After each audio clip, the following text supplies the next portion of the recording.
BJP. സംസ്ഥാന committee പുനർസംഘടന രണ്ടാഴ്ചയ്ക്കുള്ളിൽ ഉണ്ടായേക്കുമെന്നാണ് പുതിയ report. 4 general സെക്രട്ടറിമാർ, 10 വൈസ് പ്രസിഡന്റുമാർ, 10 സെക്രട്ടറിമാർ, ട്രഷറർ എന്നിവരടങ്ങുന്നതാണ് സംസ്ഥാന ഭാരവാഹി പട്ടിക. പുതിയ ഭാരവാഹികൾ എത്തുന്നതുവരെ നിലവിലുള്ള ഭാരവാഹികൾ തുടരും. തിരുവനന്തപുരത്തുള്ള കോർ കമ്മിറ്റി അംഗങ്ങൾ പ്രസിഡന്റ് രാജീവ് ചന്ദ്രശേഖരന്റെ സാന്നിധ്യത്തിൽ യോഗം ചേർന്ന് കഴിഞ്ഞു. നിലവിൽ നിശ്ചയിച്ചിട്ടുള്ള പരിപാടികളിൽ നേതാക്കൾ പങ്കെടുക്കുന്നതിനെക്കുറിച്ചും തീരുമാനമെടുത്തു. സംസ്ഥാന ഓഫീസിന്റെ പ്രവർത്തനത്തിന്റെ ഭാഗമായുള്ള യോഗങ്ങളും ചേർന്നിട്ടുണ്ട്.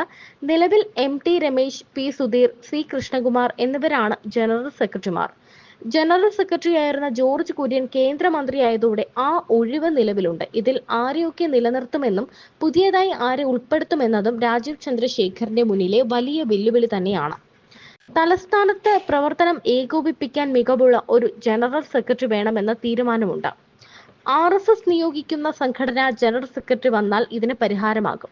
10 വൈസ് പ്രസിഡന്റുമാരുണ്ടെങ്കിലും പകുതി പേര് മുൻനിര പ്രവർത്തനത്തിന് എത്തിയില്ലെന്ന പരാതി കെ സുരേന്ദ്രൻ ഉണ്ടായിരുന്നു. ജില്ലാ കമ്മിറ്റികളിൽ പ്രസിഡന്റ് മാത്രമാണ് നിലവിലുള്ളത്. ജില്ലാ കമ്മിറ്റി രൂപീകരിക്കാനും ഭാരവാഹികളെ നിശ്ചയിക്കാനും സംസ്ഥാന പ്രസിഡന്റ് ജില്ലാ നേതൃത്വവുമായി ചർച്ച ചെയ്യേണ്ടി വരും. ജില്ലാ പ്രസിഡന്റിനെ തിരഞ്ഞെടുത്തതിൽ തന്നെ പരാതി നിൽക്കുന്നുണ്ട്.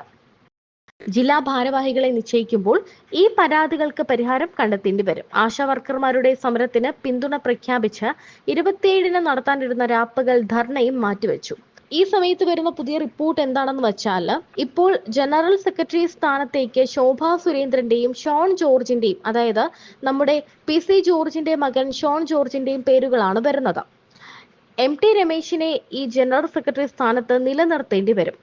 പി സുധീർ, സി കൃഷ്ണകുമാർ, പിന്നെ ഒരു ഒഴിവും കൂടിയുണ്ട്. അപ്പോൾ ഇതിലേക്ക് PC ജോർജിന്റെ മകനായ ഷോൺ ജോർജിനെയും ശോഭാ സുരേന്ദ്രനെയുമാണ് ഉൾപ്പെടുത്താൻ ഇരിക്കുന്നത്. അതേസമയം ശോഭാ സുരേന്ദ്രന് ദേശീയ തലത്തിൽ വലിയ മുന്നേറ്റം അല്ലെങ്കിൽ ഒരു പദവി കിട്ടാനുള്ള സാധ്യത വളരെ കൂടുതലാണ്. ദേശീയ ജനറൽ സെക്രട്ടറി സ്ഥാനത്തേക്കും സംസ്ഥാന ജനറൽ സെക്രട്ടറി സ്ഥാനത്തേക്കും ആളുകളെ അല്ലെങ്കിൽ പ്രവർത്തകരെ ഇനി കണ്ടെത്തേണ്ടതുണ്ട്. ഇതിൽ നല്ല മിടുക്കരായ പ്രവർത്തകരെ കണ്ടെത്തേണ്ടതുണ്ട്. കുറെ നാളുകളായി ഈ പ്രസ്ഥാനത്തിനു വേണ്ടി പണിയെടുക്കുന്ന പ്രവർത്തകരെ നമുക്കിതിലേക്ക് കൊണ്ടുവരേണ്ടതുണ്ട്. ഇങ്ങനെയുള്ള കാര്യങ്ങളൊക്കെ നോക്കുമ്പോൾ ഒരു ത്രിശങ്കു സ്വർഗത്തിൽ തന്നെയാണ് RC നിൽക്കുന്നതെന്ന് വേണമെങ്കിൽ പറയാം. അതേസമയം ഇനി ആദ്യം ദേശീയ ജനറൽ സെക്രട്ടറിയെ കണ്ടെത്തിയതിനു ശേഷം അതേ സംസ്ഥാന തലത്തിൽ ജനറൽ സെക്രട്ടറിയെ കണ്ടെത്തുക എന്നാണ് ഇപ്പോൾ പറഞ്ഞിരിക്കുന്നത്. അങ്ങനെയാണെങ്കിൽ V മുരളീധരനായിരിക്കും ദേശീയ ജനറൽ സെക്രട്ടറി ആവുക എന്നാണ് പുതിയ റിപ്പോർട്ട്. ടി രമേശിനും ശോഭാ സുരേന്ദ്രനും ദേശീയ തലത്തിൽ പ്രത്യേക പദവികൾ നൽകും എന്നാണ് റിപ്പോർട്ടുകൾ പറയുന്നത്.